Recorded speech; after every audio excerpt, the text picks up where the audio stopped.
Most people open every window in summer and make the room hotter, not by accident, not because they're careless, because the rule they're following is wrong.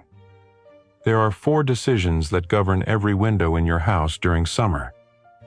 Most people get at least 2 of them backwards. And here's what's interesting. The ones they get wrong are the same ones that feel the most logical in the moment. Today, 4 rules. Each one corrects a specific mistake. Each one is testable tonight.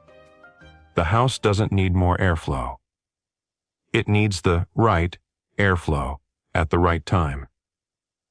The first mistake happens in the afternoon. Picture a room, west-facing window. It's 3 p.m. The sun has been hitting that glass since noon. The glass itself is radiating. You can feel it from across the room. The frame is warm to the touch. Most people open that window. There's a breeze. It feels cooler at the edge of the glass. And so the logic writes itself. Breeze equals cooling, open equals better. Here is what's actually happening. The air outside at 3 p.m. on a hot summer day is hotter than the air inside your house. If your interior has been closed and shaded, it might be sitting at 78 degrees Fahrenheit, 25 degrees Celsius.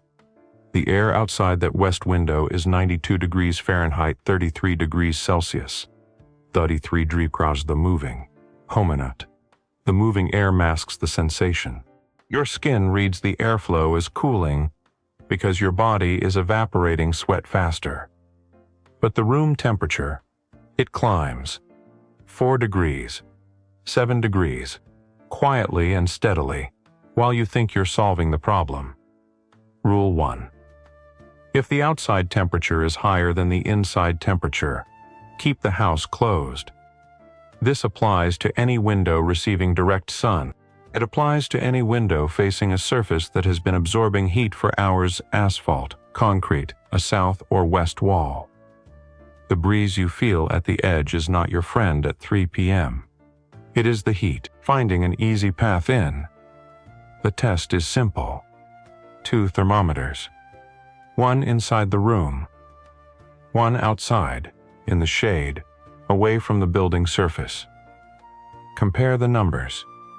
If outside is higher, the window stays shut. If outside is lower, the window is your ally. This single rule, applied consistently on a hot summer afternoon, can hold the interior 5 to 9 degrees Fahrenheit, 3 to 5 degrees Celsius cooler than an open house. No crust. Just a closed window and a shade pulled. Before you add force, read the flow. The second mistake happens at night, and most people are completely asleep when they make it. There is a specific window in almost every house that does most of the work during night flushing. It's usually not the one on the bedroom wall. It's usually not the largest window in the house. It is the one on the leeward side. When wind moves across your house at night, it creates a pressure difference. The windward side, the side the wind hits first, is under slight, positive pressure. The air wants to push in. The leeward side, the side the wind leaves from, is under slight negative pressure. The air wants to pull out. If you open the windward window and nothing else, the air enters and stalls. There's nowhere to exit efficiently. It slows. It warms. The flush is weak. If you open both windward window becomes the intake, the leeward window becomes the exhaust, and air moves through the full depth of the house. The flush is strong. Temperatures drop by morning. Rule 2. During night flushing, the leeward window is not optional. It is the exhaust port. Without it, the ventilation system is incomplete. Most people keep it closed because it doesn't seem to get much breeze. It doesn't.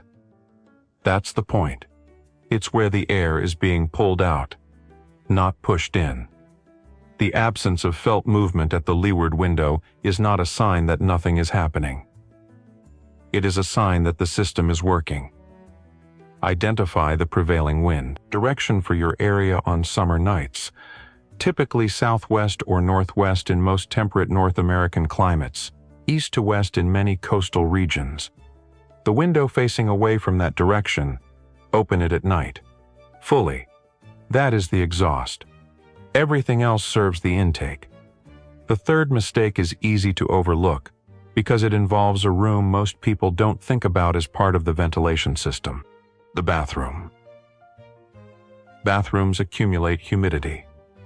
They retain heat from shower steam long after the shower is over. The air in a bathroom on a summer afternoon is often the warmest, most moisture-laden air in the house, by a significant margin. When you leave the bathroom window open during the day, which feels reasonable, which feels like letting the steam out, you are doing two things. First, you are drawing outdoor heat in during the hours when outdoor heat is highest. Second, you are making the bathroom the intake point for the ventilation path, which means the air moving through the house during the afternoon is passing through the hottest, most humid room before it reaches the living spaces. The bathroom is not a neutral part of the air circulation. It is an amplifier. When it's open during the heat of the day, it amplifies the problem. When it's closed and the exhaust fan runs briefly in the morning, it becomes manageable. Rule 3. Close the bathroom window during the hottest part of the day. Run the exhaust fan for 10 minutes after any shower. Open the bathroom window during night flushing.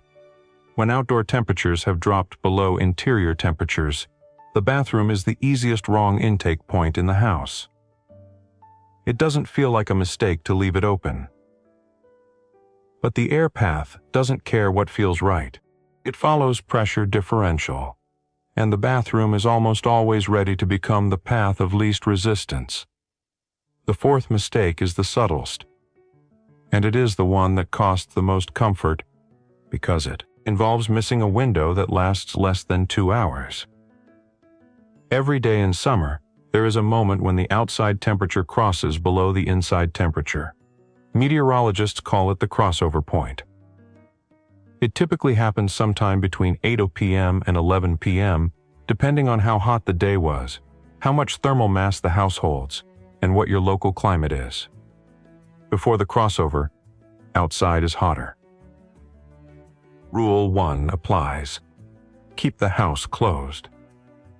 After the crossover, outside is cooler. The opportunity opens. And here's the problem. Most people are not watching for it. They set the windows at some point in the evening, open or closed, and leave them. If they close the house in the afternoon, correctly, they often forget to reopen at night.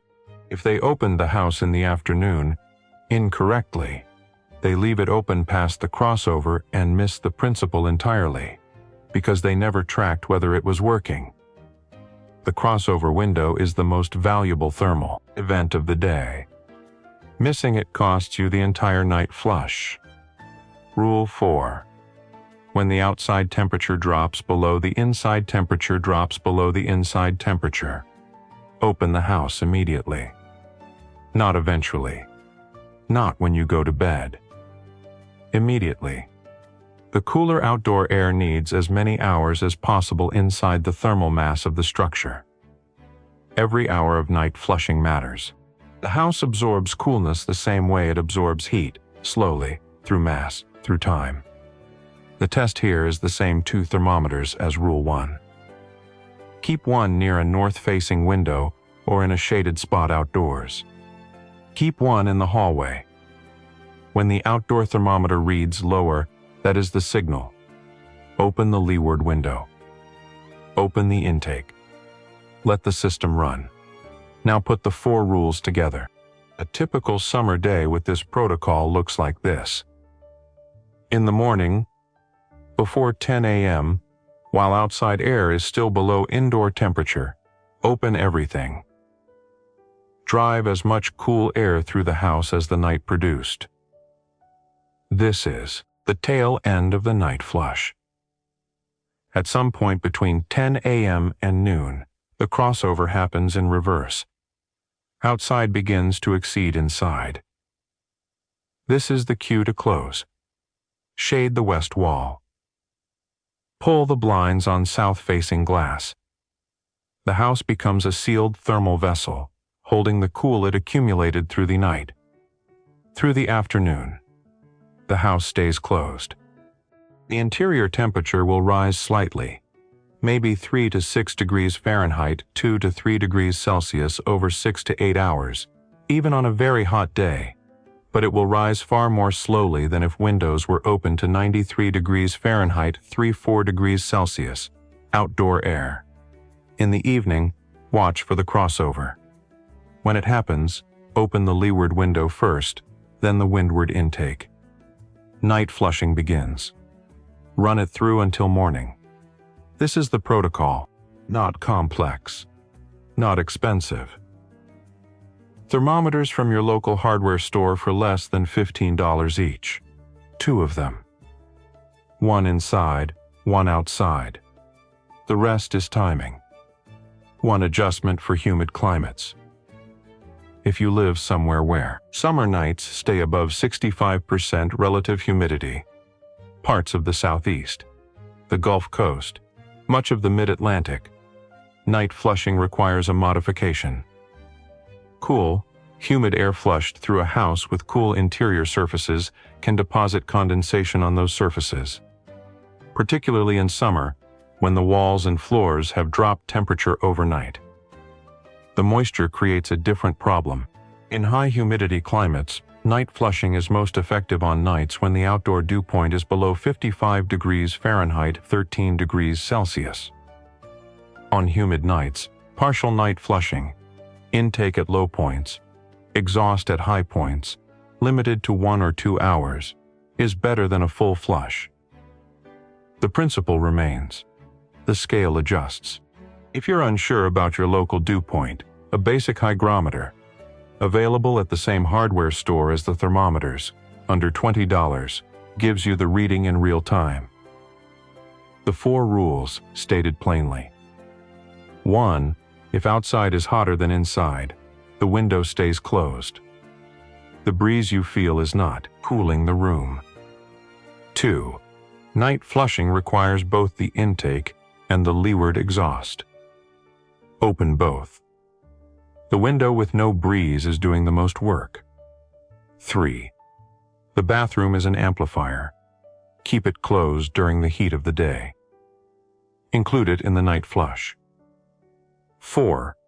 Watch for the crossover. The hour you open the house is the most important decision of the day. Open it too early, and you pump heat in. Open it too late, and you lose hours of flushing. Your house wants to breathe at specific times. Open the wrong window at the wrong hour, and you're pouring summer in. Before you add force, read the flow. This is passive ventilation. No fan required. No modification to the structure. No purchase necessary.